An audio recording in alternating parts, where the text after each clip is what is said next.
大家好，我是阿胖，今天分享一个面粉的新做法。准备面粉400克，温水270克，酵母3克。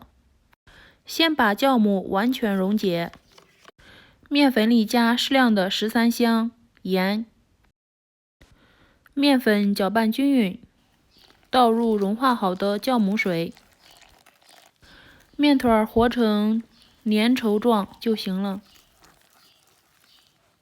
再准备1颗大葱，切适量的葱花，加进面团里面。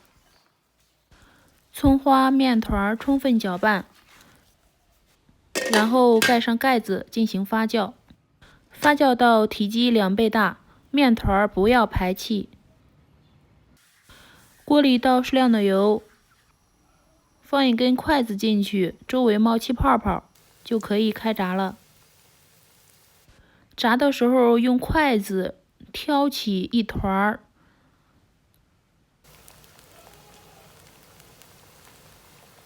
放到锅里的时候，先不要急着抽出筷子，炸定型之后再抽出筷子。开小火慢炸，炸至表面金黄就行了。我们这边用方言就是老寡透，不知道你们那边有没有这种面食的做法？吃起来是外焦里嫩，非常可口。喜欢的话可以试试。